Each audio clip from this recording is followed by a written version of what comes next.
there was a suggestion to put your name and affiliation and email in the chat if possible. Okay. Do you see this is recording, right? Yes. Yes. Okay. Very good. So listen, I think we can start, and so let me just say welcome, everyone. Again, good morning, good afternoon, good evening, wherever you are. My name is Sara Barsotti, and I work at the Icelandic Meteorological Office as the coordinator for volcanic hazards. And I'm very glad today to give you this welcome to this meeting that is dedicated to the State Volcano Observatories. And the main focus today is really to look together or discussing together about the new ICAO requirements within the International Airways Volcano Watch framework. So I will just sharing the agenda in a while and few slides that I want to show you. But again, before starting, I think there are a few things I want to let you know. First of all, try to mute yourself when you're joining the meeting. The meeting wants to be very informal. So even though, yes, we might sound a little bit composed, but we want really to have this as a kind of an open chat so that everyone will have space for making questions or intervening and expressing his or her own view. We are trying to keep track about the people attending the meeting through the chat. So if you could write your name, institution, and your email address, this would be very, very beneficial, even for the maybe next progression of this initiative.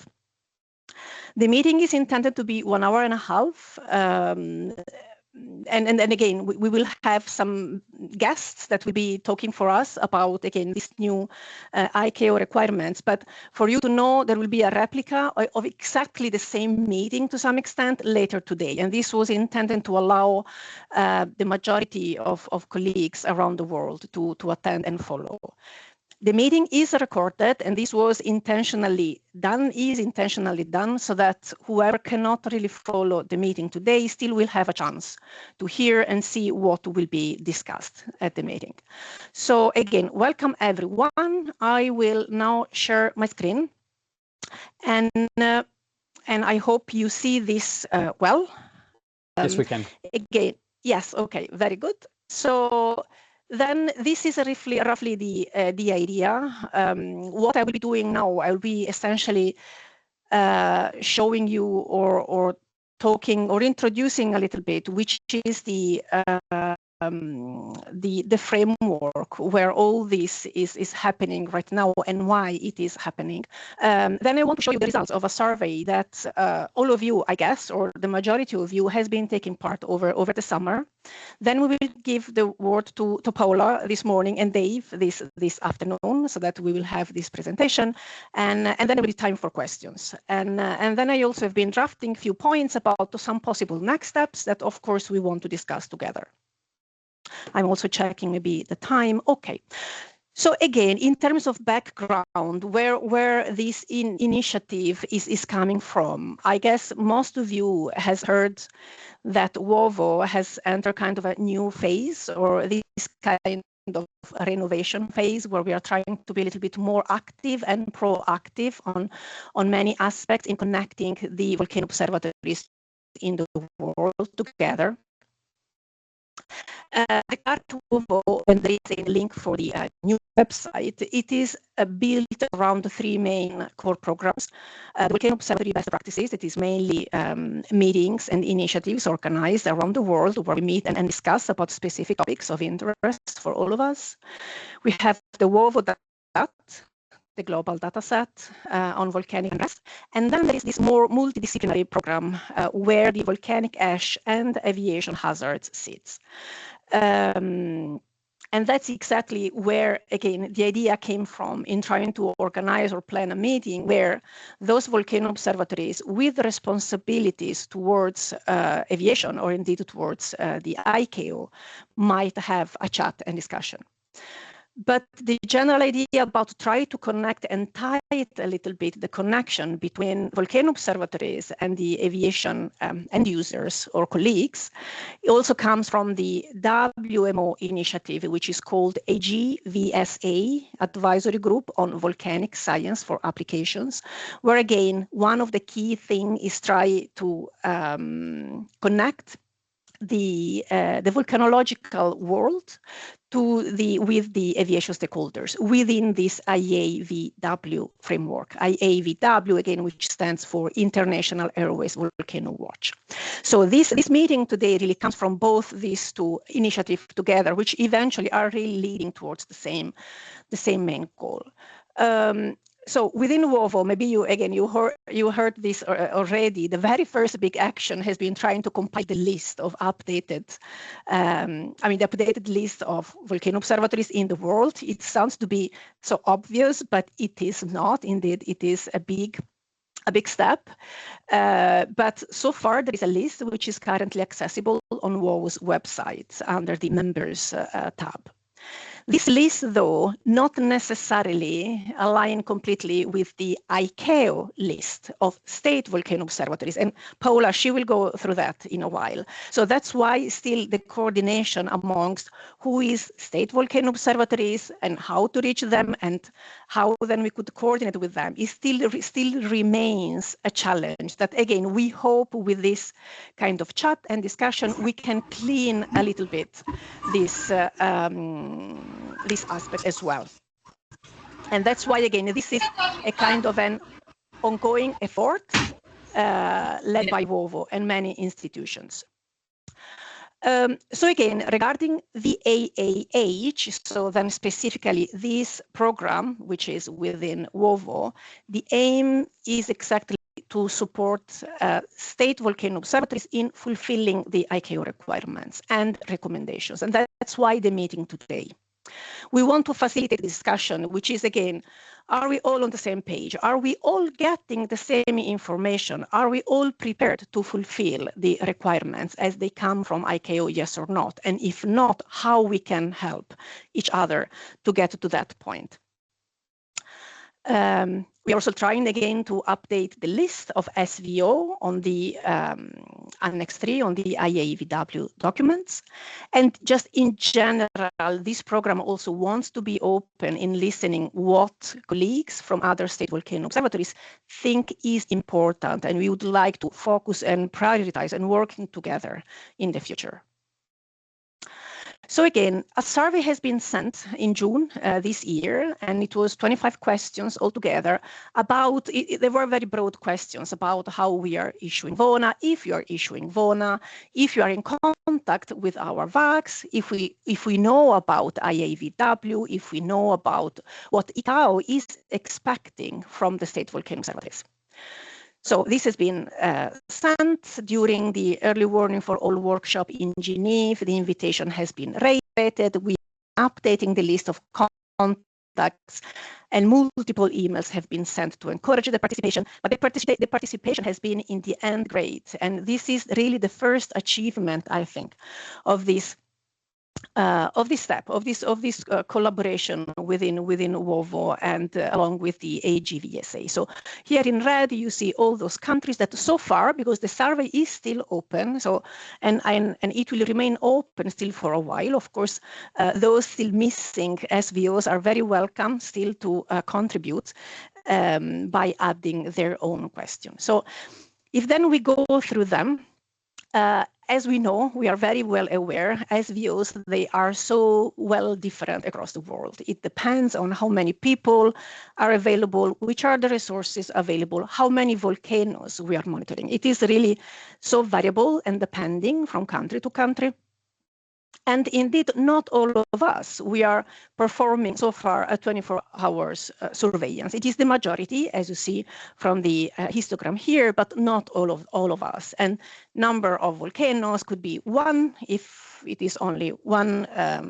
All the monitoring and efforts are looking into one specific volcano over many, up to almost 70 volcanoes monitored by one institution.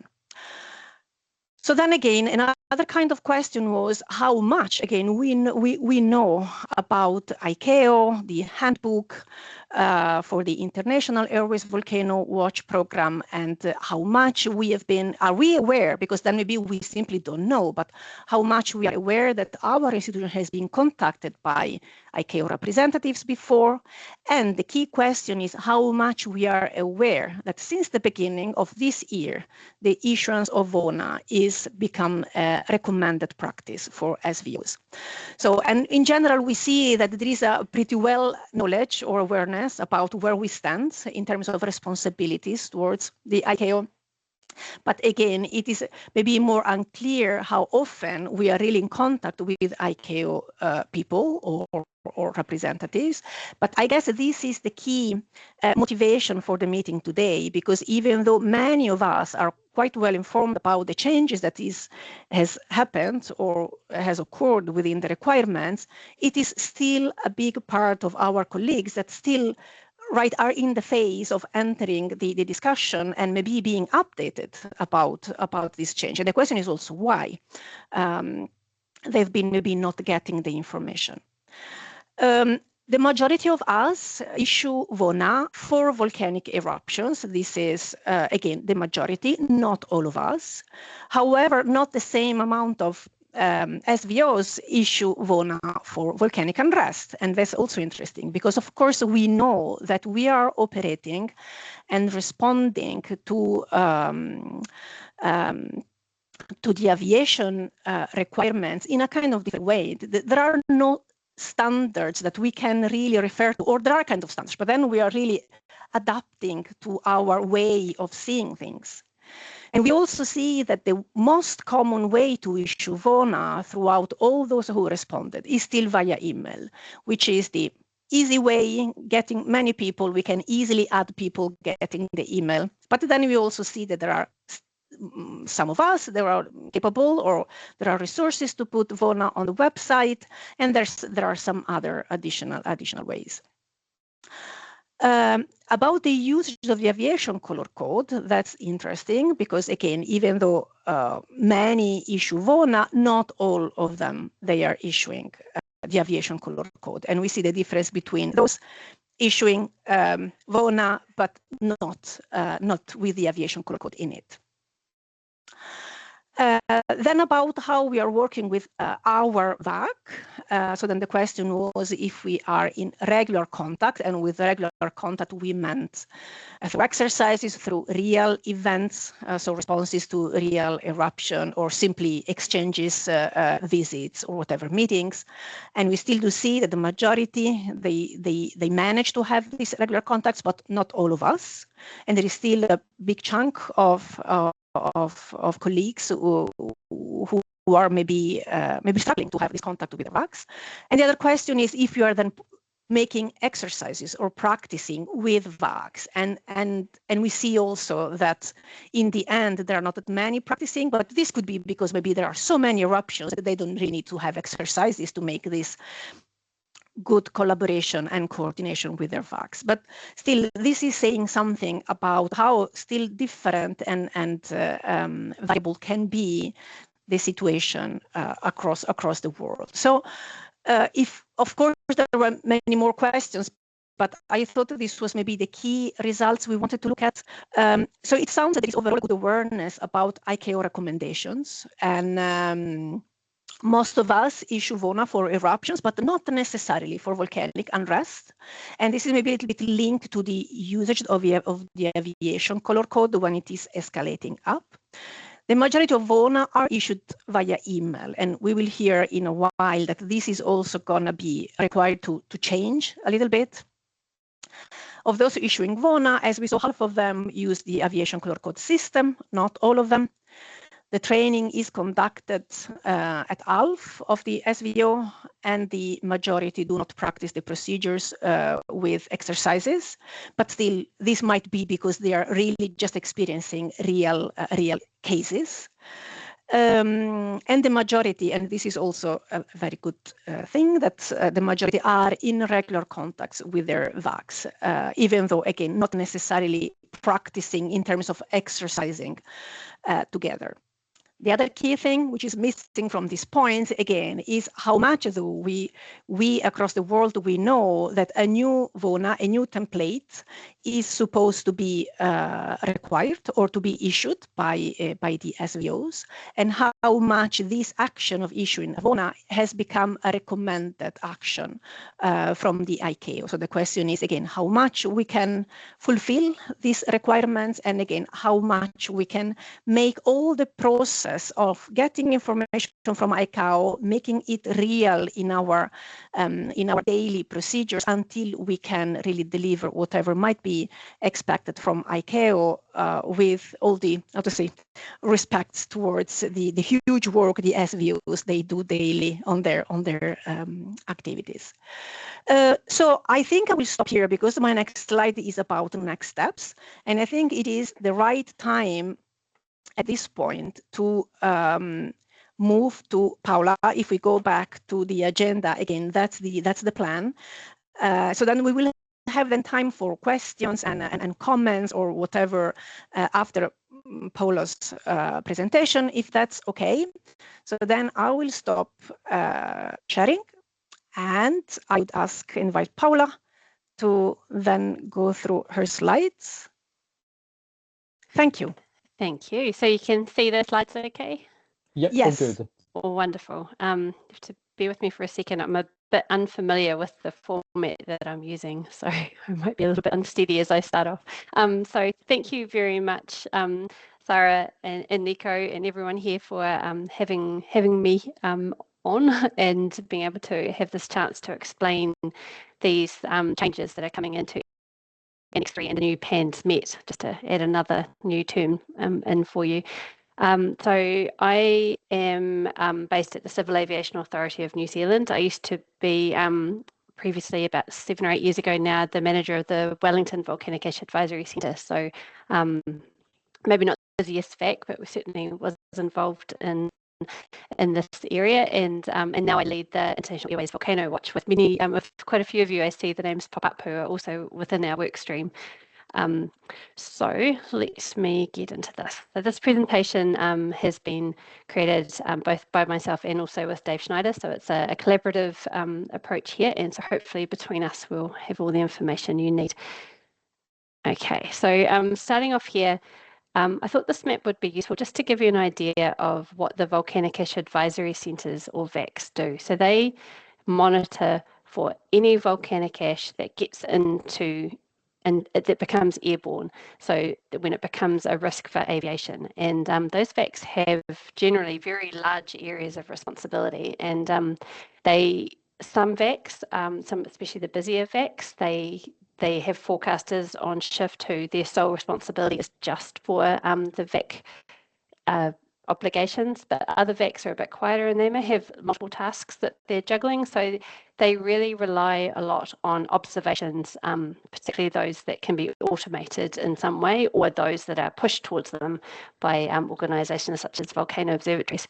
So just to give you an idea of what these are like, satellite data is hugely valuable to the VACs. This is absolutely the bread and butter of volcano monitoring when it comes to the Volcanic Ash Advisory Centres.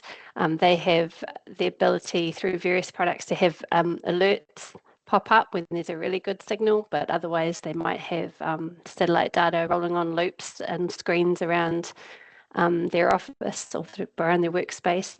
Lightning detection is another good one. When there's obviously a decent eruption, that might be a way to have an alert that's prompted for them to go and have a closer look to see what's happening.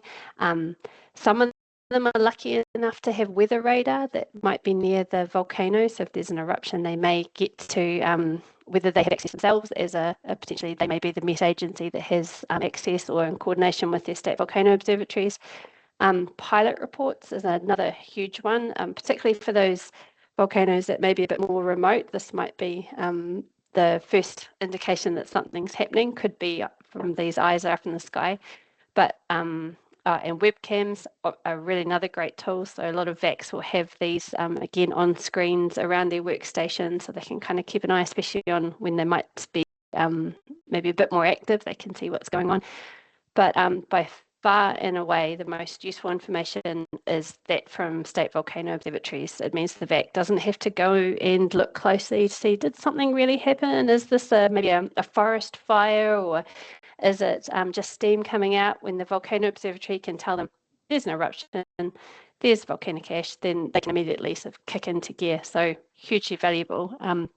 We did a sort of a very short review some years ago through our workstream, looking at how quickly a volcanic ash advisory could be issued by a VAC when they had information from a State Volcano Observatory, or when it was any other source of information. And when it came from the SVO, they were, I can't quite remember the numbers, but it was something like twice as quick to be able to issue the VAA, which is hugely important for aviation, to be able to then maybe take evasive action or replan en route.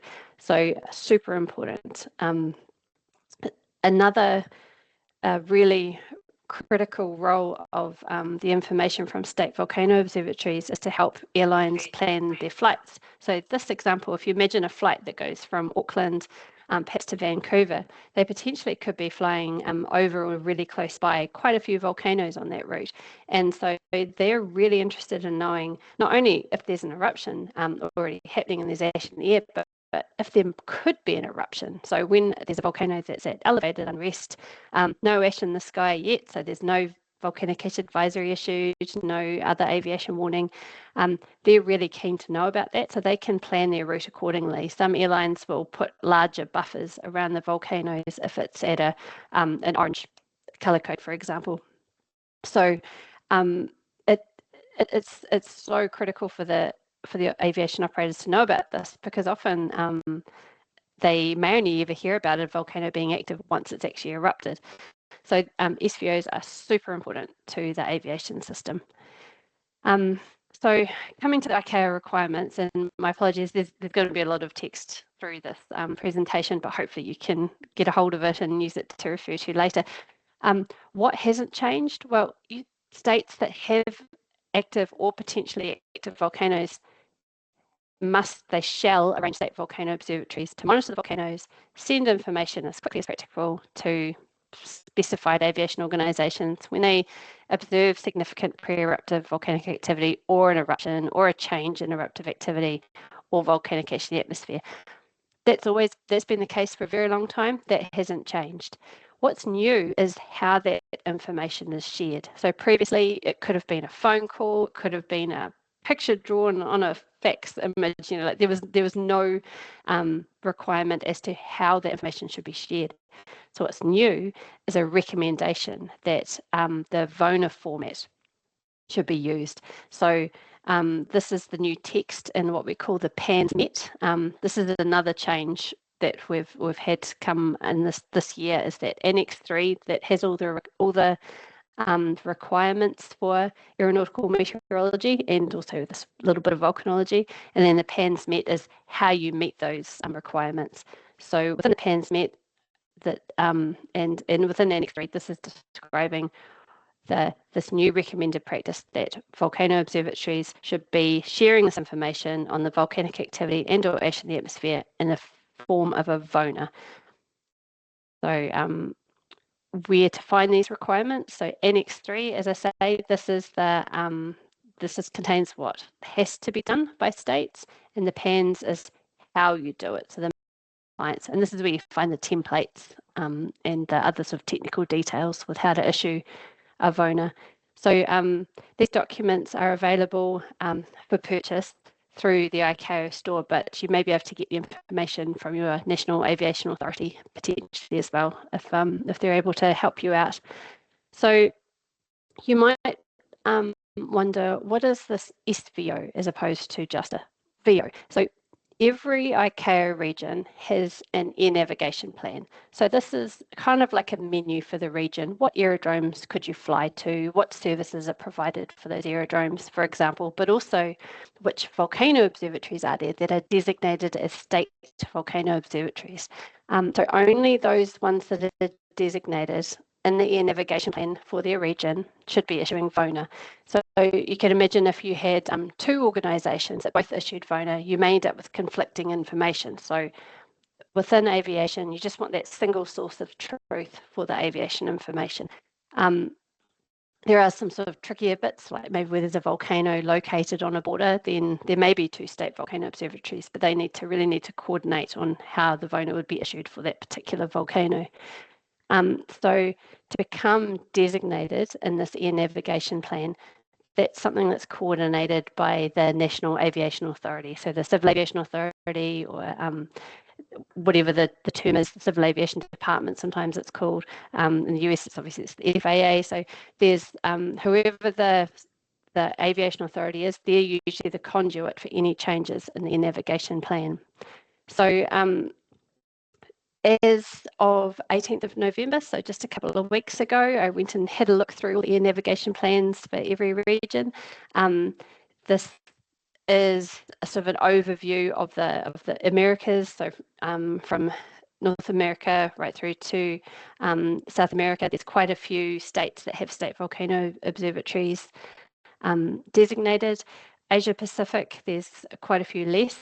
However, just yesterday, there's been ICAO has updated sent out what we call a state letter, suggesting that there should be quite a few more. So that's very exciting. So we'll have a few more, hopefully have a few more state volcano observatories for the Asia Pacific region. North Atlantic, there's the 2, 3 for the Europe region, and then a few for the Africa and into Indian Ocean region. So there are, if you're able to have a copy of these slides later, there are links for each of these regions that take you to where you need to go to see the air navigation plan. Unfortunately, the Americas link's broken at the moment. ICAO is updating their website, but it should work at some point. And there is one other ICAO region, the Middle East region, but they don't have any state volcano observatories designated, so there's nothing to see in their aviation. In their aviation plan. So this is just for reference. If you don't see your country in there, then there may potentially need to be a designation initiated. Okay, so ICAO says that it's with active or potentially active volcanoes need to designate their state volcano observatory. So what does potentially active mean? Well, within the ICAO International Airways Volcano Watch, we note that the Smithsonian Global Volcanism Program categorizes the Holocene volcanoes as being active or potentially active. However, we think that it's useful to put an extra layer over that you also need to consider what the threat to aviation is. And so what's the eruption style, the frequency, and importantly, the exposure. So if it's a volcano that's like, I don't know, a kilometre, 500 metres under the sea, that may not be such an issue for aviation, and so you may not you may decide that it's not worth issuing a VONA for that volcano. So when you're prioritising how the resources are allocated across the volcanoes in your area of responsibility, the threat that's posed to aviation is a really useful thing to consider there. Now, the VONA has been around for a while as what we'd call a suggested format within the IOVW handbook, but now we've got this refined new VONA template that's become this recommended practice. When we say recommended practice, it's not like it's an option, it's more considered that this is what you really should be doing, and ICAO would generally expect to see a plan towards following a recommended practice, unless there was a good reason not to. So, for example, you may not have any volcanoes, so of course, why would you have a SVO, let alone a VONA? So there's a little bit of pragmatism in how they're applied, but there's no good reason not to do something. ICAO generally expects that countries will follow practices. And again, these, maybe just to reiterate, that Annex 3 and PAN's requirements, they're on states, they're on countries, they're not on state volcano observatories, they're on countries. It's up to each state or country to arrange for their state volcano observatory to carry out on behalf of the state these activities. So it's just something just to keep in mind. It's not necessarily a state volcano observatory obligation, it's a state obligation. So there is, you're not alone in it, it's your country that is meant to be helping you meet these requirements. So the VONA, what's a bit different too is not just the template, but now it's going to be provided to operators. So we saw that image before with the flight track from Auckland up to Vancouver. So now operators will be able to use the information contained within a VONA so they can risk assess their flight plan. Excuse me. Now, one of the really important things is that this template is meant to be used in the same way by everybody globally. So that means that particularly for long haul pilots, they can have the same information presented, the information presented in the same way no matter where they go. And it means that it can be ingested into flight planning software or other information decision-making tools, and that tool will be able to know that what is in each line is what's expected, and they can help airlines make decisions based on particularly the colour code and other pieces of information within that VONA template. So the VACs clearly are very heavy users of VONA, but the operators are as well. And so it is really important to follow that template precisely so that the VONA can be machine readable, can be ingested into systems and be used. So it is also really helpful, if possible, if there are ranges for any eruption source parameters that a State Volcano Observatory can provide. And this is for the VACs, because they are now providing probabilistic information on the ash that's in the atmosphere. So this is called quantitative volcanic ash concentration information, a bit of a mouthful. We call it QVA for short. And that has a probabilistic aspect to it. So getting an idea of the uncertainty in the eruption source parameters is really helpful for the VACs to be able to create their probabilistic ash information. So the VONA has a little bit of flexibility in that there is a remark section where if you have more information than what the rest of the template allows, you can put that in there, and that's certainly really welcomed. And if you've got more information, you don't have to limit just to use the VONA. You might have other ways of sharing information with your VACs outside of this VONA process. So, the more information that can be shared, the better as far as the VACs go. It's really useful to issue test VONA whenever you make any changes in your systems. This is something that the Met side has learned very through a lot of trial and error over the years. So whenever any system upgrades are made, the Volcanic Ash Advisories, for example, will issue a test VAA just to make sure that everything's going out as they would expect. And so the volcano observatories are also encouraged to issue test VONA when any changes are being made to your systems or processes. And the way to do this is within the template, there's something called a status indicator. It gets used for either test or exercise messages. It's a little bit odd, and there's no operational indicator. It's only a test indicator or an exercise indicator. So a lack of status indicator just tells people that it's an operational message. But the use of these tests and exercise indicators just means that they can be sent out through usual systems, but it tells the users, whether it's the VAC or an airline, that they're not for operational use, but they may be used in a test or exercise way. And the other big change is that the VONA is going to be issued in two different formats. So one is the sort of traditional alphanumeric code, the human readable, written out in a way that you can read and understand.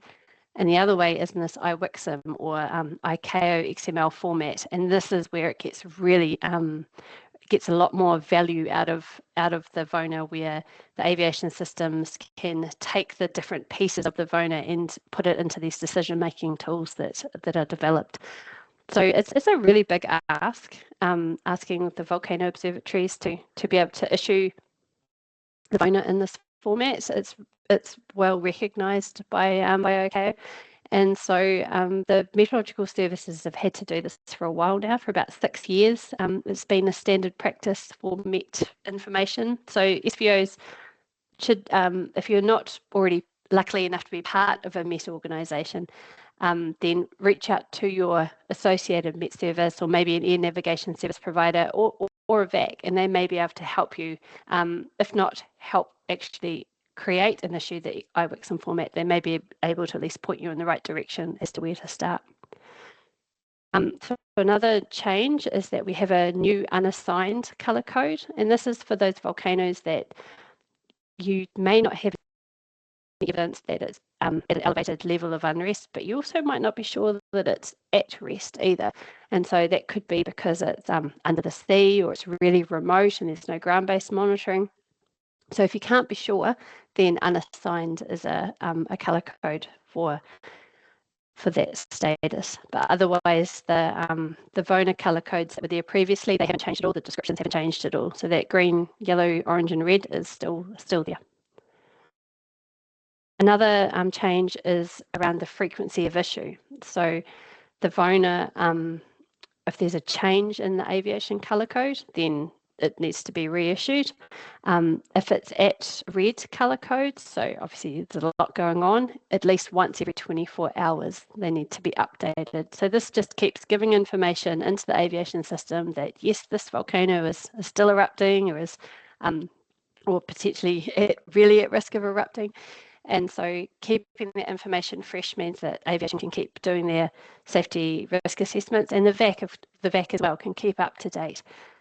If it's at orange aviation colour code, then the update frequency is weekly, and then twice a month when it's unchanged at yellow. So the VACs, I'm sorry, not the VACs, so the SVOs you are supposed to use the colour code in the VONAs. We put really should, probably should say shall. So the VONA is the VONA itself is a recommended practice, but if you issue the VONA, then you shall do it in this uniform way. So that's how the ICAO requirements work. There is a sort of a get out of jail card if you are not at the point of using a colour code. So the template itself allows for the word nil to be used, but it's really strongly encouraged to use the colour code, and because that means that the aviation users have that at a glance indicator of what the volcano is doing. And so if there's some other system used within there, it's not very internationally user-friendly. It may work in one country, but when you have international operators using it, they may not understand what this local version is. So having this globally harmonized color code is really important. If a State Volcano Observatory isn't yet using it, and they want to know, well, what does that mean for updating schedules, then you'll need to work with your aviation authority to come up with a plan that would at least meet the intent of these PANSMET requirements. Excuse me.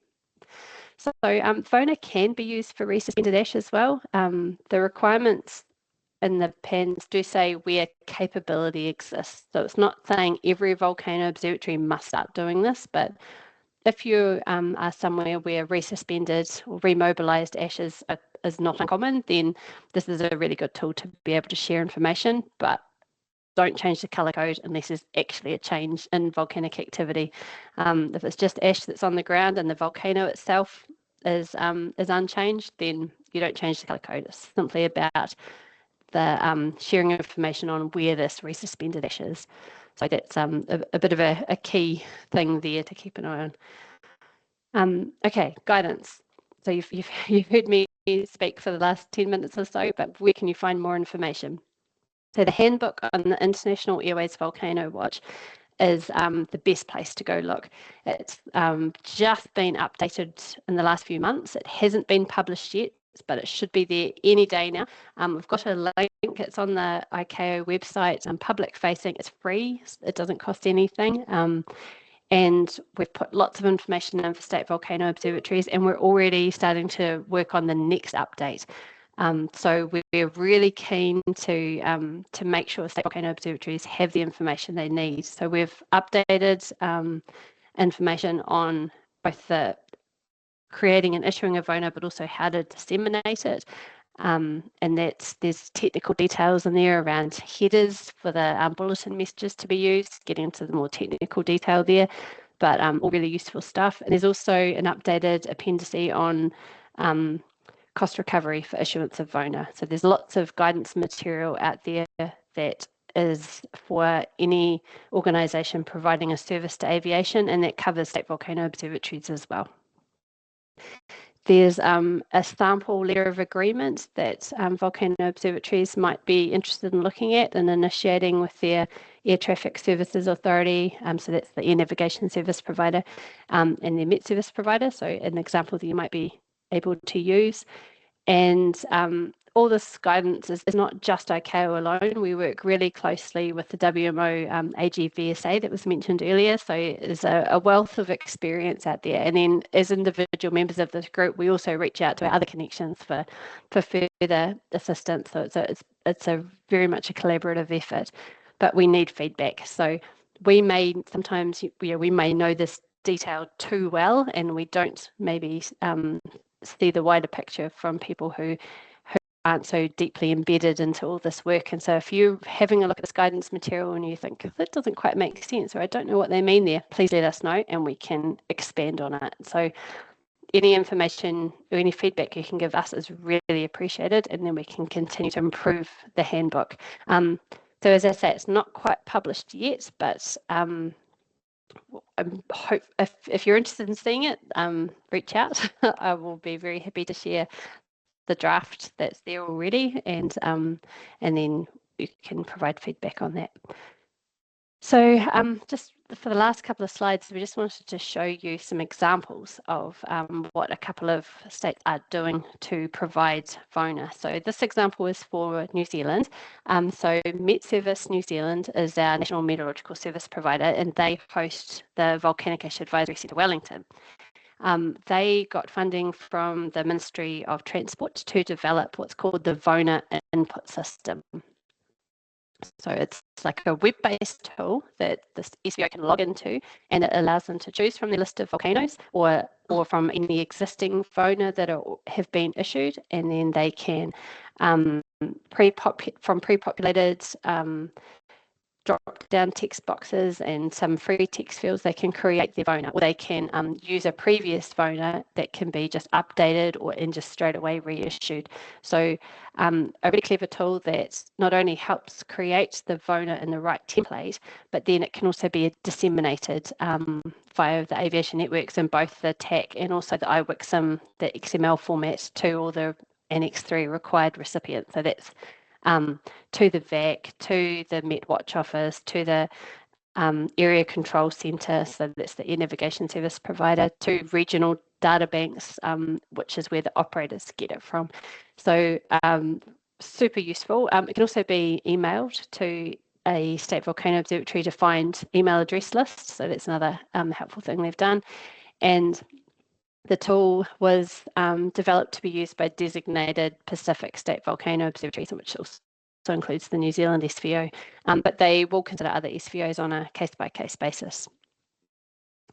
And Dave, I'll have a go at this, but if I miss anything, please do sing out. So the United States, they've also made a web-based, or they're using their software tool to be able to produce VONA, and it's similar, as you can see from this movie here, a tool where you can choose the various elements of the VONA you want to include from the buttons or drop-down lists. So another way to create the VONA in the correct template, and then that then puts it into both the TAC and the IWIXM format. And so the USGS are training observatory staff on this new process now.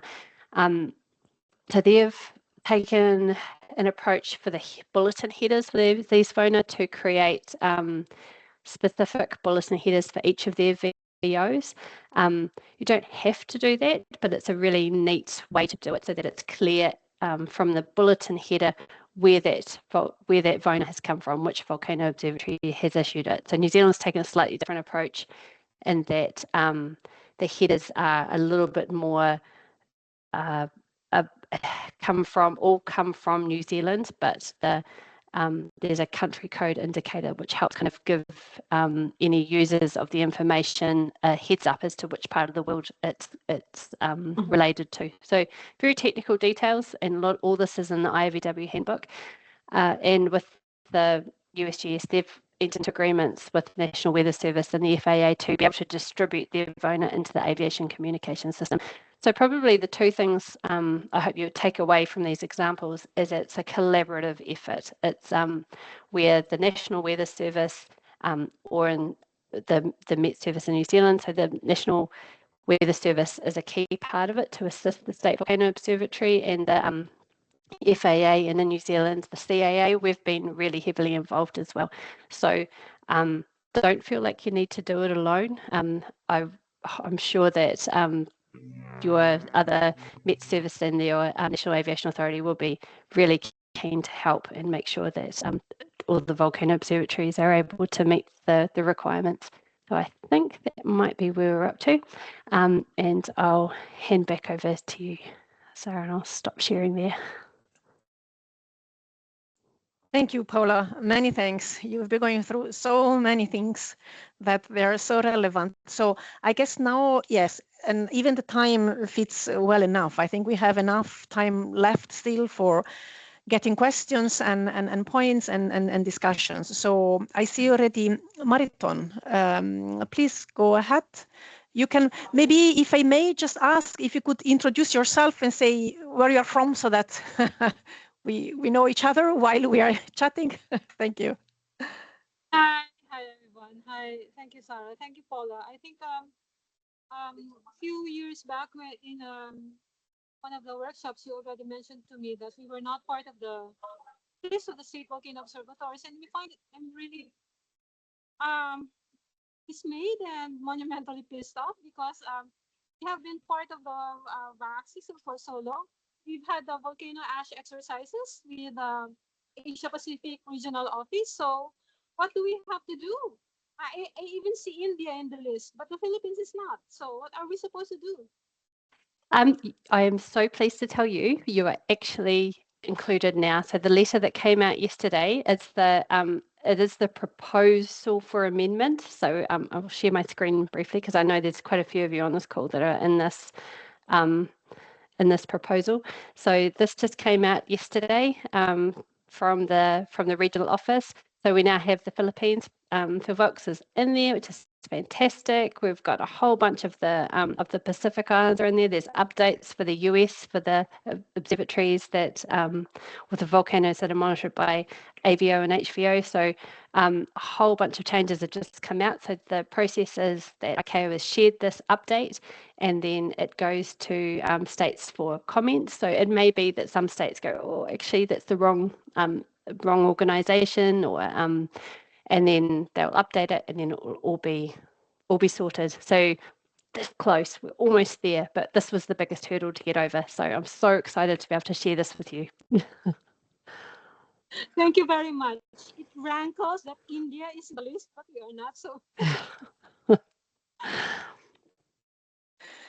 no, that's great. And I think this also goes a little bit into what you were mentioning about is a state obligation to some extent to make sure that these capabilities are in place and the process is clear enough. But maybe, while we are waiting for other questions, again, please, everyone, feel really free to say whatever you want, your experience, if you have fresh questions which are just raising from what Paula has been presenting to us, because something, otherwise I will keep talking, but something that I always thought a little bit unclear was really how the SVO are supposed to get this information, who is supposed to be in contact with us and letting us know. For example, now, right, a new recommendation, who was supposed to be saying, hey, you SVO, you are, since now on, you are supposed to do this thing. And I think I can this is still a kind New of Zealand yes, example, if please. that's helpful. I'm not sure if it's the same everywhere, but it should be ideally should be similar. So the way that it works is that ICAO, or maybe even taking a step back, we have the MET panel, and so the International Airways Volcano Watch Working Group, which, as I say, quite a few people in this call are part of. We develop the proposals for change, and we give those to ICAO, who then that goes through several more processes of refinement, and then they get put out to states for consultation. So that's ideally the first time you should hear about it, is when there's a change that's been proposed by ICAO. In this case, it would have been VONA becoming a recommended practice. And then ideally, the National Aviation Authority would receive this and they go, oh, right, here's a change. We should go and consult with our organisations. And so that would be the first time you would hopefully hear about it. Then there's a bit of an internal process again that happens at ICAO. They take the feedback and then they confirm those changes or maybe a variation of them. And then that goes back out to states again, back to the aviation authorities. And those aviation authorities, their next job is to go through and look at what changes maybe need to be made to legislation, or what sort of coordination do they need to have with their organisations that provide these services, and that's kind of how it should go. I say should go because I know that state letters that ICAO sends, they can be overwhelming. We struggle a bit in New Zealand to deal with them all. And so with some countries where they've got much less resources within the aviation authority, it can be an almost impossible task. And so that's where it's so helpful to have organisations like WOVO and other regional organisations to share information and to sort of, if we can hear it from multiple sources, what these changes are, it's really helpful. But maybe just to reiterate, the link from ICAO to the State Volcano Observatory has to go through that National Aviation Authority or whoever the state focal point is. With ICAO, it's usually the Aviation Authority. Sometimes it might be a Ministry of Transport or something like that. Thank you, Paula. We have Matthew and then Nico. Matthew, please. Good morning, everyone. Hi, I'm Matthew Hort from London VAC in the UK, and I co-chair the AGVSA that Sarah mentioned. I mean, I just wanted to add a comment to what Paula has said. I mean, Paula has said exactly how it should communicate, and that's the route we should be able to rely on, but there are challenges in that route. Within the ICAO system, the Met panel meetings that Paula has also mentioned, we do have some representatives from the IUGG community, like I think Dave Schneider and others. And so there is a route, and we shouldn't be relying on this, but there is a route that we could informally use where if those of us that are linked across the communities who are sat in that ICAO meeting, we can bring that back out, and through the new, especially with this new revitalized communications in WOVO, through the likes of Sarah and others, we could broadcast it to the WOVO community to then mean that both ends hopefully are aware, and both ends can maybe then, you know, if they're reaching from both directions, we might get a better join up. So that isn't the formal route, but I would encourage us to share in that way, just so that we are, you know, conscious of it. And even if it just means we're on the lookout for it, and we can tell our bosses, "Oi, you might want to listen out for this." So that's all I wanted to add. Thank you. It's great to be here. Excellent meeting. Thank you. Thanks, Matt. It was exactly what I was wondering, how much WOVO VAAH could be, right? Yeah, broadcasting to some extent in case this standard or expected way would fail for some reason. So, but apparently, again, this could be definitely a way where we could maybe try to make sure that we can keep pushing further the information whenever we get it. Nico, please. Thanks, Sarah. And I will just echo what's been said already, but it's absolutely fantastic to see so many people on this call. So great to see you all. So my name is Nico Fournier. I work in New Zealand at Earth Science New Zealand, and we do the volcano monitoring here. So we are the local SVO, if you wish, and I also chair WOVO with a group of folks around this call with Sarah. And I guess a couple of observations from me. So the first one is just to actually maybe just follow up on the conversation of what WOVO can do here. I think there are two main things we can do. One, we can relay whatever information may be coming up to whatever observatories we've got the contacts for. So that's probably one way we can go about it.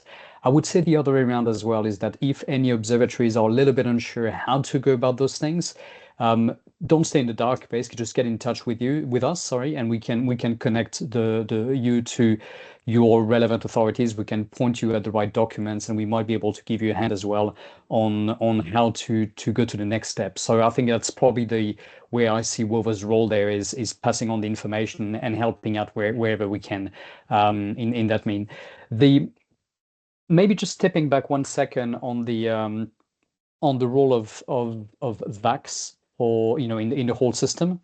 And again, maybe my comment here is more for any observatories on this call that are not necessarily very involved with their VAAHs.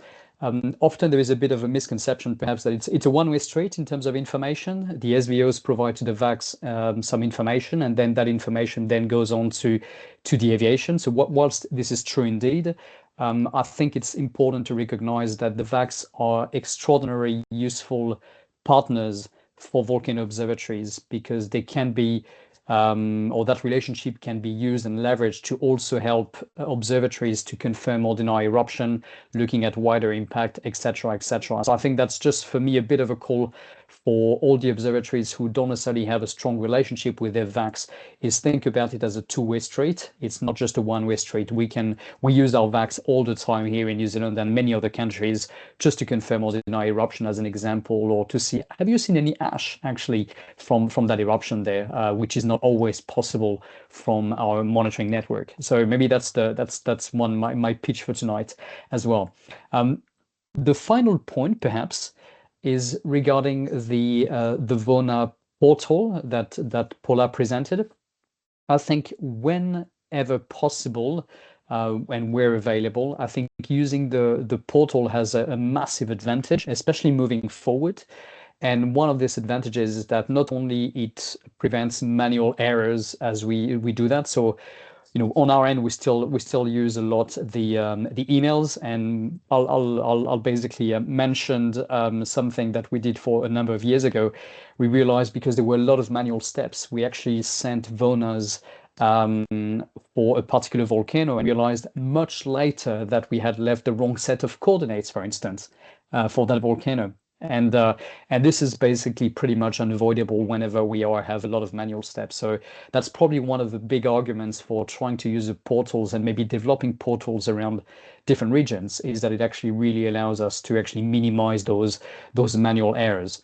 There is also a secondary advantage, is that, and Paula, correct me here if I'm wrong, but my understanding is that those portals can also create the WIXM or the XML format that basically otherwise will fall back on the volcano observatories to create. So I think that's one of the massive advantages, because then observatories don't have to sort out that whole format on their own. It's just taken care of through the portal. So I think for me, that's again a bit of a call for observatories to maybe engage, or at least test those portals where available, to see whether they can work for them. And again, we're happy from a WOVO perspective to support you in any way we can. So I'll stop here.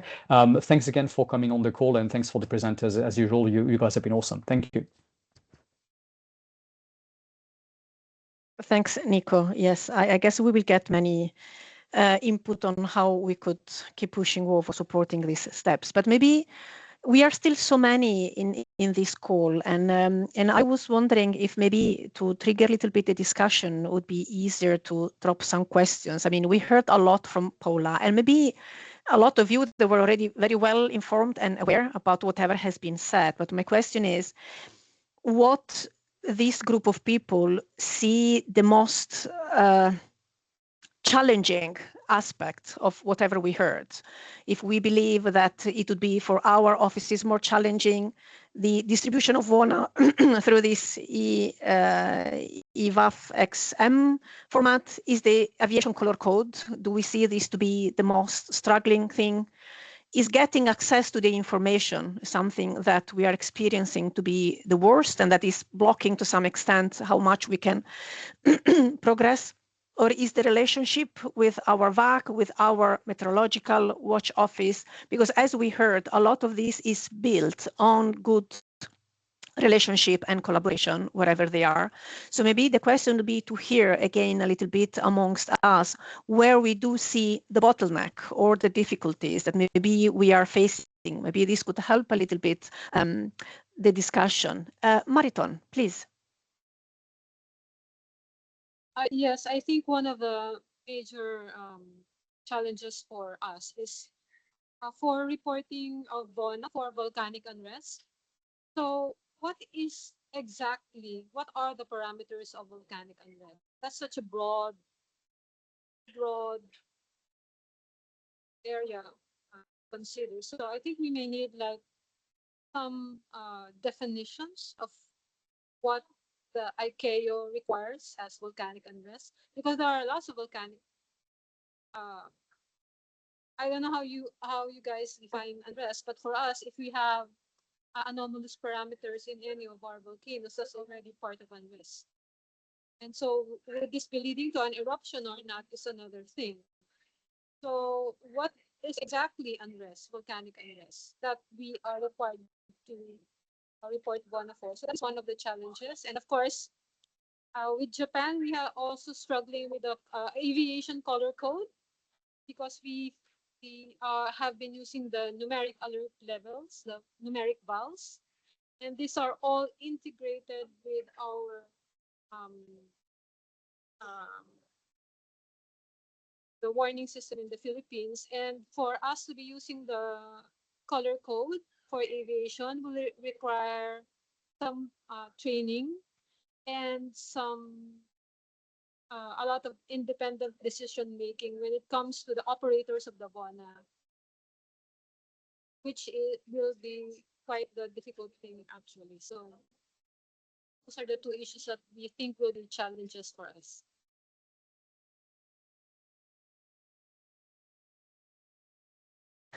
I think there are two very good points, Mariton, and I think I guess we all agree. I can refer to a specific case we have been experiencing here in Iceland, where we had clearly an unrest in one of our volcanoes because there was clear indication of inflation never seen before. So come on, that's unrest. And or something beyond, again, what we would consider to be normal background at that volcano. So we decided to increase the aviation color code, right? At least to make the aviation community aware that there was something unusual, something that, again, we were investigating better, that was something not belonging, again, to what is considered to be background activity. Said that, this unrest is ongoing now since 4 years. So this means that after a while, the question became, are we supposed to maintain the yellow aviation color code for years until we will see something else that might be showing an escalation in the activity that might be progressing towards an eruption or not? So this is, of course, I mean, adding systems increase the number and the level of questions that we are trying to answer. That's clear. And we had the same discussion with colleagues from France. I don't think French colleagues are here, but they had the same case for Montserrat, for Sauveur de la Guadeloupe. And so where, again, sometimes we have facing long-lasting unrest phases, and the question becomes, which is the meaning of an elevated aviation color code for the aviation if we don't see that further step? As Paula, you were saying, threat to the aviation is one of the elements we need to consider in our assessment. And of course, the evaluation about which is the timeline for the activity is something that always, most of the time, is so uncertain about how quickly things might be escalating and changing. So what I think is that there are plenty of experiences, I guess, around the world about how we have been dealing with this kind of thing. I'm not saying that necessarily does exist one single answer that might fit all needs. But I still believe that, yes, through maybe the exchanges about how others have been doing, we could try to identify some good practices, something that we could use as a reference and then use for our procedure. I doubt ICAO will ever come with a definition about volcanic unrest. I strongly doubt.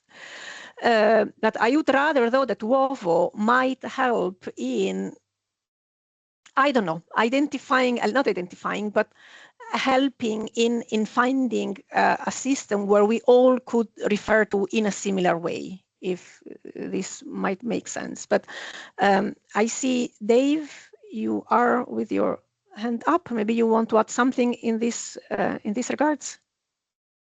Yeah, sorry I look creepy, but it's late at night here, so kind of creepy lighting. You know, the aviation color code was developed at AVO back in 1990 after the KLM incident. So I have, I've been around the color code for a long time. It was subsequently, adopted by ICAO. It's been modified a little bit with the unassigned category. So I don't want to be biased about it. But as these discussions have come up for now, I've been part of these discussions for 35 years. You could do it differently, but I'm not sure that you could do it better. That's one thing that's sort of maybe a lesson that or a philosophy that I've had about the aviation color code.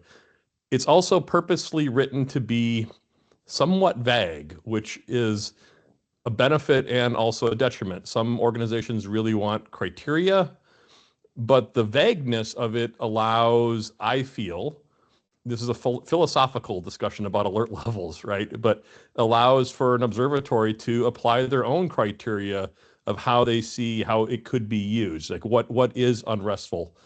It's hard for me to say to the Philippines or to Iceland what I think your volcano what criteria you should use for unrest that would be uniform around the world, because, I'm not familiar with your situation. So I think it was purposely written in a vague way to allow for organizations to sort of define what those criteria are that works for them, while still having some big picture, bins of green, unassigned green, yellow, orange, red, that is beneficial to aviation. So I think that's, we're not going to come up with a set of criteria that works for everybody. And I think the challenge is to make it, if you're going to use it, to make it work for you. So that's just like a philosophy just based on the fact that I'm old now and I've been around this for a long time. So I don't know if that's helpful to the discussion or not. Totally understand that that's an issue that has a lot of controversy, and I want to be respectful of each country and their systems. And I put in the chat before, this does not preclude the use of another alert level system. So in the USGS, we have a alert level for aviation. We have an alert system for ground hazards. That's the way that we came up with a system that worked. I'm not saying it's the right thing, but that's, each country needs to sort of figure it out on their own. So thanks. Thanks, Dave. Yes, I think in the end it is like that. I still believe, though, that maybe creating kind of a collection about how we have been doing things and sharing it still could provide a kind of an overview about which are the modalities, how other volcano observatories have been dealing with similar situation or questions or doubts, right? I still believe this might help. Therefore, yeah, Mariton, thanks for that. Again, I'm writing down these points, even though, again, I think they are quite well shared. And then it goes beyond, not beyond, there are very frequently erupting volcanoes where this could be easier to assess, volcanoes which has been not erupting since the Holocene. And then, of course, again, right, how will be the behavior is still even more complex to predict to some extent. Mariton, please. Yeah, further than that, further to this, Sarah, I'm curious to learn for the volcano observatories that have been issuing VONA for volcanic unrest. Are you also, do you also have some similar sort of compliance to your government, because we are a state volcano observatory? So if we are reporting this kind of information to the VAAHs, we are expected to, of course, first and foremost, inform our principal, the Philippine government, of the same information. So that sort of adds another extra layer of bureaucracy when it comes to our work. So I'm just curious if you are also sending the same kind of compliance to your government, if you are also sending VONA for both simple volcanic and your VOVO. Well, again, I don't think Iceland is the best case to consider, because for a while we have been using the aviation color code as the only system to communicate about status of volcanoes. So then the answer is yes. At that point, the aviation color code was really used broadly, even to communicate to our, let's say, government about status of what might have been happening. The implementation of VALs, then it is just a very recent move that we took just to try to detangle the two, even though they're still, of course, connected, but they are not necessarily moving at the same rate and in the same direction each single time. So again, maybe Iceland is not the best case. I think maybe, yeah, those who have been operating both at the same time for quite some time are better to answer, I guess. So Dave and Nico. Dave, please. Yeah, so we have another product that we issue. It's called a VAN, Volcano Activity Notice, and that's a different format, and that goes out at the same time that we do a VONA. So it's similar in that's where we have a different alert schema, which we use advisory, watch, warning. Yeah, we actually sort of issue two products simultaneously. Nico. Same here, basically. So we've got the aviation color code that we issue through VONA, but we also have a volcanic alert level system, and we issue a bulletin basically whenever we've got either a change in those levels, or even if the level doesn't change, but we want to provide an update on activity. I guess one of the learnings from that, there are heaps of learnings, I would say. One of the learnings is that sometimes the wordings in one system don't necessarily fit with the wordings in the other, which means that you can end up having quite a lot of conversations within the team at the observatory in terms of making sure there is a level of consistency by when you set up the different levels and in the aviation color code and alert level, I guess. So that's probably one of the challenges that we've had at times. The way we've probably reconciled those challenges has been to really make it very, very clear that the aviation color code is for the aviation. So whilst unrest, in the early stages of unrest especially, are far more relevant for our volcanic alert level system and our kind of where we are on that scale, often they're not necessarily as relevant early on for the aviation because there is no direct implication. It's only at the later stage, perhaps, that we feel more inclined to change the aviation color code, basically.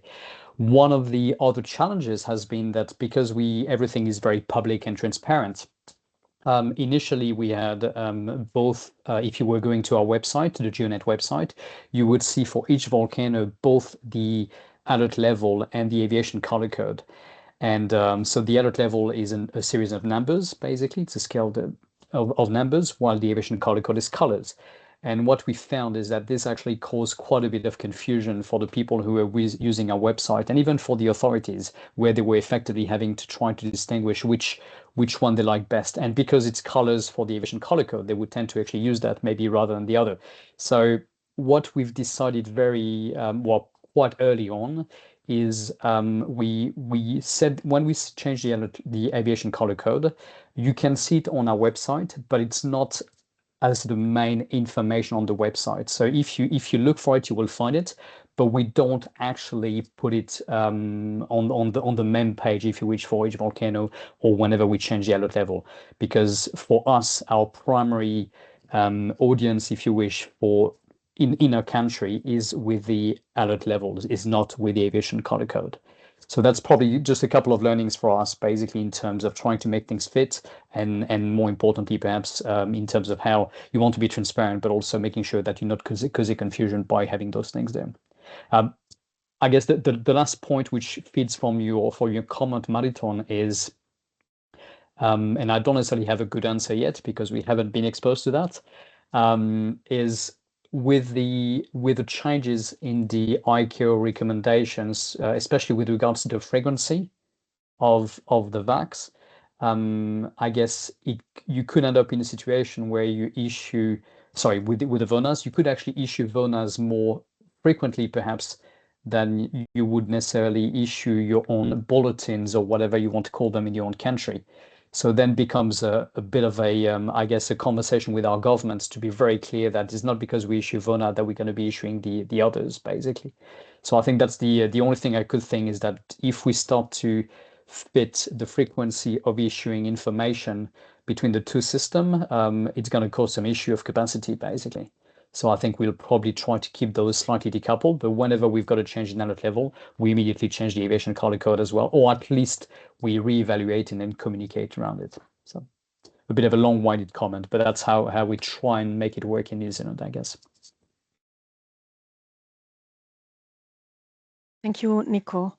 There is anyone else that would like then to contribute to the discussion? Again, I think we have been hearing many things, and of course there will be some work that we need to do in the future. So, David Camille, please go ahead. Hello, Sarah and everyone. I'm sorry I couldn't show my face because the internet connection at the Volcano Observatories is very bad at the moment. So I tried to follow. Yeah. So I'm around the volcano now. So and I would like to give a brief overview of the Volcano Observatory Notice for Aviation as it is implemented in Indonesia. So actually we have changed our system in 2015, in the beginning of 2015.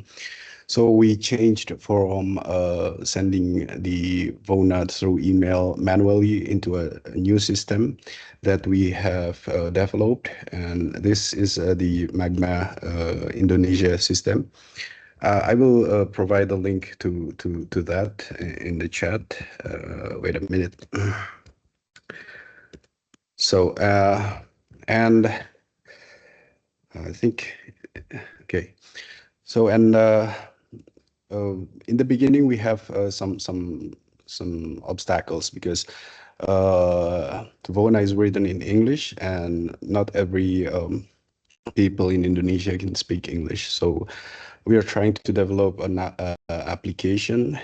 So we have developed that since 2015, and we use Indonesian languages to ask the observers some parameters that are needed in the VONA. And then we automatically generated the report in English. And we have some different conditions of the volcanoes, and that's also what we learned, that some of the volcanoes is erupting all the time, like Dukono and Ibu, it's erupting every day.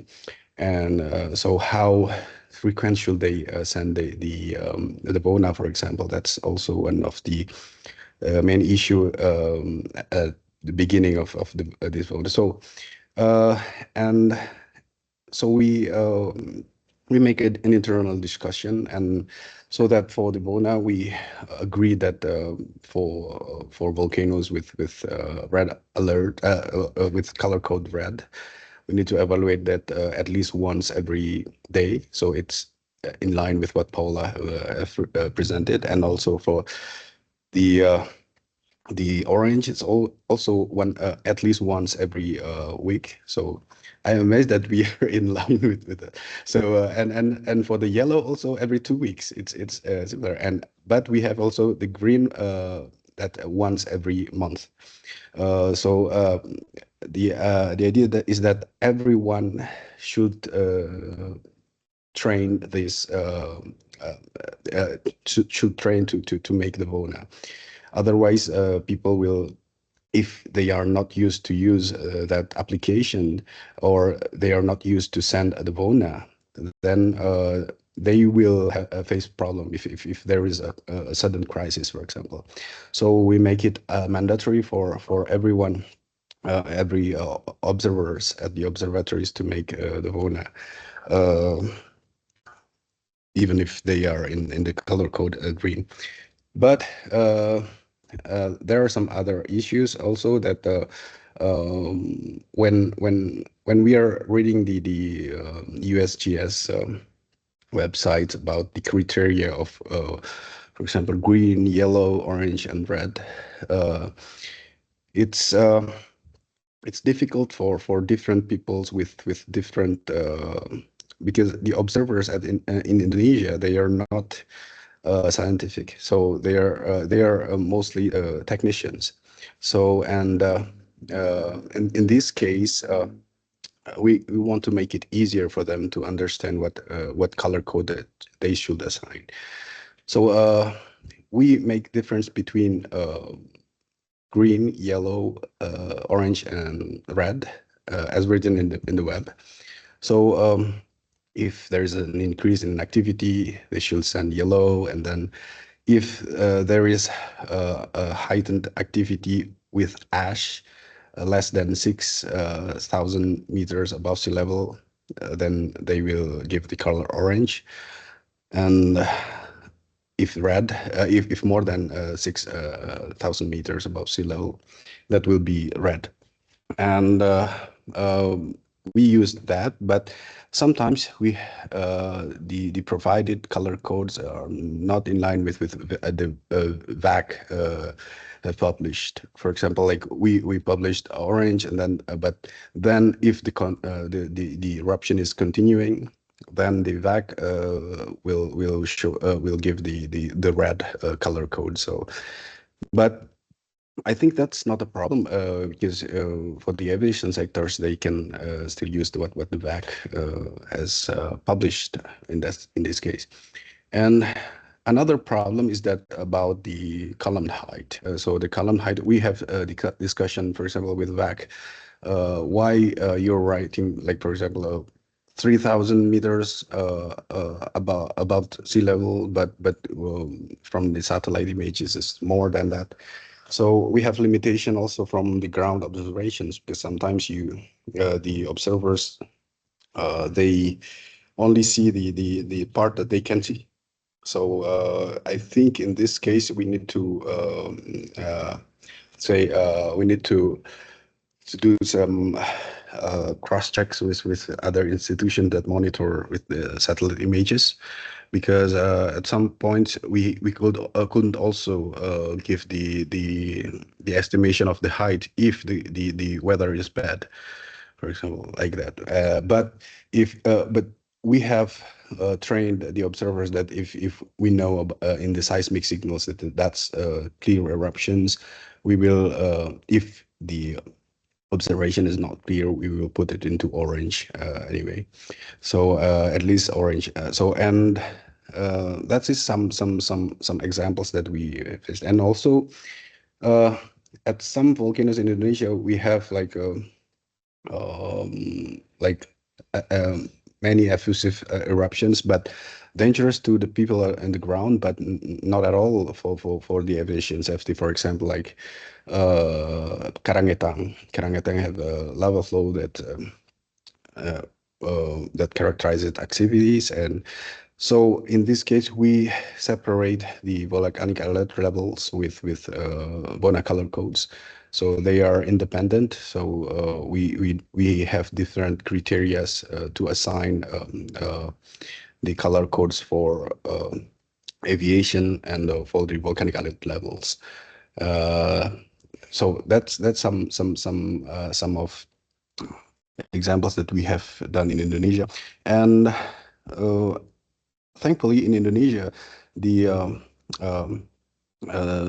government have supported the aviation safety through the regulation. So we have a regulation that is made by the Ministry of Transportations. So, and inside that regulations, and it is including our institutions and several other institutions. So with that regulation, we are not afraid to publish the VONA, because it's already in the regulations. So I think for those who have problems with this kind of publications that are maybe we need to advocate them into a regulation, like in the ministerial levels, things like that, that can support us to do this dissemination of the volcanic ash informations. And yeah, I think that's for the beginning. Thank you. Many thanks for this nice overview, for all the updates. It sounds that you're pretty well advanced, I guess, on whatever are really the tasks that we do have. And I tend to agree indeed again with whatever you have been saying about the language barriers. In Iceland as well, we have the template. It is in Icelandic, so what is really asked to be written there, but then the version that goes out, it is in English. So I do still see that there are aspect that we still can how to say face, and but still represents a challenge, still could represent a challenge in many places.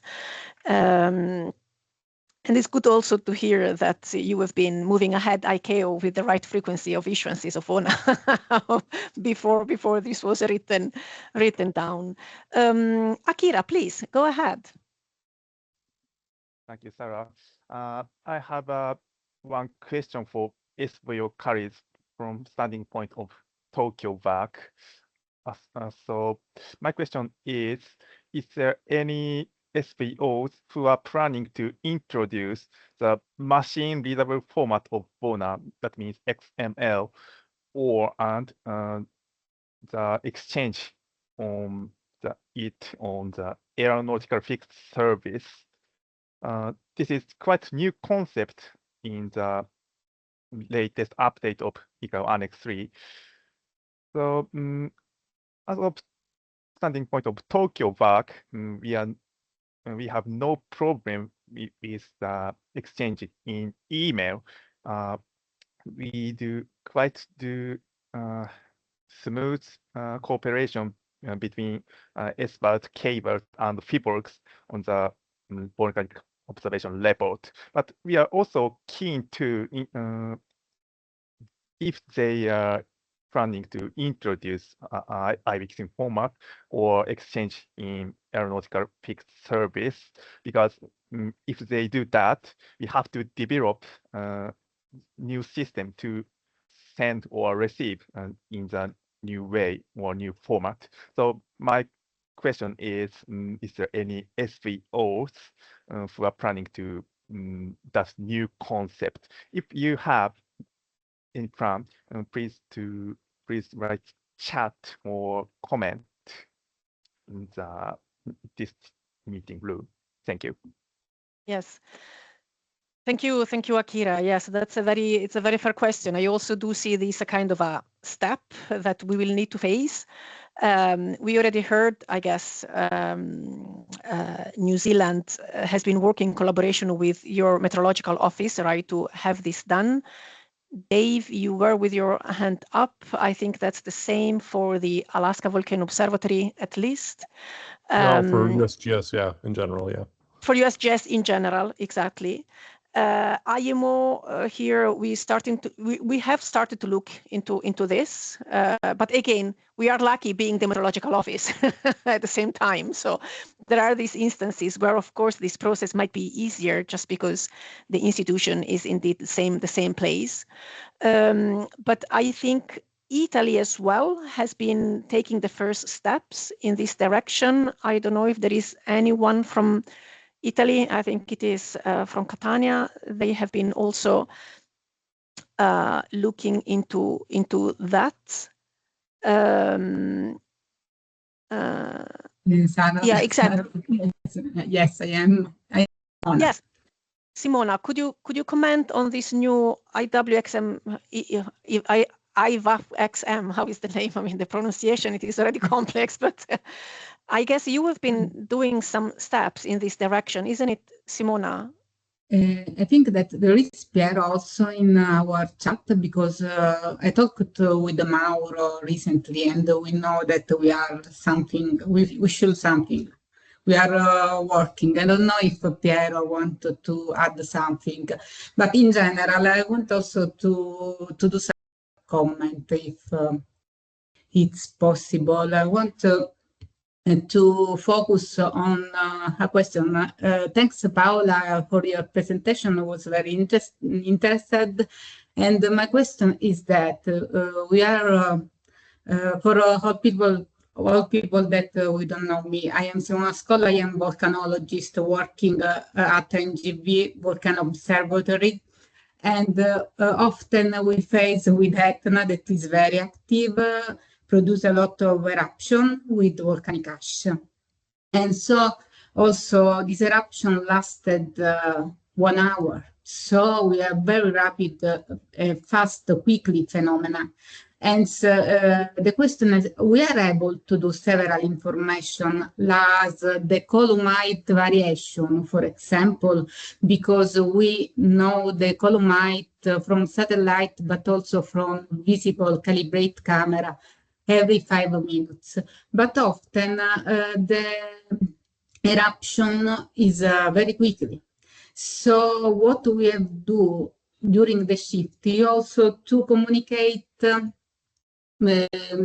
report on sea protection. So the volcanologist has to face with the preparation of the VONA and the preparation of the communication for civil protection purpose. So even if potentially we are able to give more information about the variation of columite, we also have the problem that we have to try the best compromise. Yes, thanks, Simona. Paola, do you want to add something? Yes, thank you. So I think the question was to me, and if I understand it, it's around that tension of in those periods where you put your time. Do I understand right? So you've got your local obligations as well as the aviation, and I think aviation, like, I don't know, Nico, you and I have talked about this in the past as well. We understand. I think innately everyone understands that there is that tension, and that people just, I guess we just hope that people will do as much as they can as quickly as they can. But I don't think anyone in aviation would say you must do aviation first, and it was like, just please do it quickly soon after. Or, and I think the VACs, they're used to using different sources of information, and so if they're able to access any information you're putting out for a start, that's wonderful. They can receive for example, I think it was the van that the US does, or the bulletin that New Zealand does, like those sorts of messages that go out. If they can go to the VAC and to the Met Watch office, depending on the local setup, that's awesome. And then followed up later with the VONA, that's something that operators can see as well, or can provide more information. But we certainly understand that there is a tension there with multiple obligations on sometimes a very stretched workforce that maybe don't, maybe there isn't a lot of resources there. So I'm not sure if it's a helpful answer, but it's I think it's the same with meteorology, right? You might have a whole lot of different forecasts to look after, and you have to sort of keep updating as quickly as you can during busy weather, and everyone just hopes that everyone does the best they can, and when things don't go as well, we learn from it and see what we can do better next time. Thank you, Paula. I guess we need to try to conclude. We are missing people. Of course, we have exceeded the 1 hour and a half that was in the agenda. So Dave, Nico, and then I will have the final slide, and then I guess we can say just quick. I think the other important thing here is, like, the VONA is one thing, or we're trying to push it in this meeting, but talking on the phone, email, chat, whatever you can do to be in touch with your VAC to be helpful. You can provide information outside of the VONA, and so we spend a lot of time on the telephone with our VAC during eruptions. Again, it's easier for us because of they're in town and we know them. But I think there's just to keep in mind that VONA is important, but other responsibilities might be other formats to have some of those discussions that have to happen more quickly. So just to keep that in mind. That's it. Thanks. Thanks, Dave. Nico. A very short one for me, basically. I think we've got possibly two type of observatories on this call. Some observatories are already issuing VONAs and setting aviation color codes, etc., etc. And for those observatories, including us, it's basically about how we actually, I guess, migrate slightly our processes so that we can cater for the or we can fulfill the new requirements. So I think that's one family there, and I think for those guys, you guys have already the existing connections, but feel free to be in touch with WOVO or Paula and others, basically, if you have any questions around the technicality of those things. For the other type of observatory we might have around the call, which is maybe observatories that don't issue any VONAs yet. I think, again, don't feel that it's a massive step. If you are unsure, basically just get in touch with us. Again, likewise, I'll put the website address once more on the in the chat and an email address there, and just be in touch. And if you don't know where to start, we'll help you there. So that's it for me. Thank you. Thanks, Nico. And in the chat, Dave as well, he has been recalling that, of course, it would be possible to get access to the software that they've been developing for both issuing the VONA in the new template as well as this new format that is required, and we will have to adapt to. So before closing the meeting, I think I wanted just to go through maybe the last slide that I had. This is just kind of a summary about the next step. Some of those are rather natural and obvious. So we are planning to have all the presentations and the registrations of the meetings as well as the survey results on WOVO's websites. Ideally, again, we would like to build a kind of a post list that we might use for further communication. I'm talking about SVO and again, whatever issues and collaboration within the IAVW framework. I was wondering if there is a way that we might want to move forward, as long as the VONA are sent via emails, if we may want to add all of us into our recipient email list, just an email that would be IAVSA emails that we can, as WOVO, keep track of the VONA issuance throughout the world. I think this would be a kind of a step in trying to collecting and gathering whatever we are doing again across the world in one place. And the next step again, and I guess this belongs to maybe how this WOVO VAAH program might be keep working on. We have been hearing about some key issues, could be unrest definition, the column height assessment. We know this continues to be something. There have been done a lot of new improvements in terms of technologies, but still, and as we heard from Paula, towards the QVA becomes a key, even more relevant aspect on how we can work to improve our monitoring capabilities, what to do with the effusive eruptions, criteria for moving through the ACC system, whatever is a language barrier still in the communication in English towards the ICAO. So the question, I guess, it could be if we might want then to come with other survey to try to get an overview on different key issues throughout the SVOs, or defining working groups, or having dedicated meetings specifically looking into some of these topics. So I guess this would be a kind of a natural way that we might want to move forward, again, without forgetting, as Nico is saying, that still WOVO is really working or hoping to bridge the SVO's reality to or with the ICAO or aviation community in a broad sense as well, amongst other things. But this is one of those.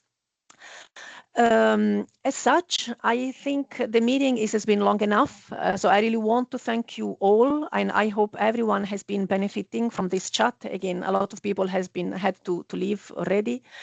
But it has been great to have the chance to see you. And again, there will be a replica later today where we will go through the same content, but of course the discussion might always be different because there will be different colleagues there, and that's why we want to have the records of both meetings then available. And then I guess we will try then to come with a kind of a broad summary about what has been discussed, so that this will be shared with everyone. So thanks again, and have a good day, a good night, a good afternoon, whatever it is in your place. And thanks And the again. photo? And the photo, yeah, turn on your camera, sure. Oh my, the photo, that's the key thing, right?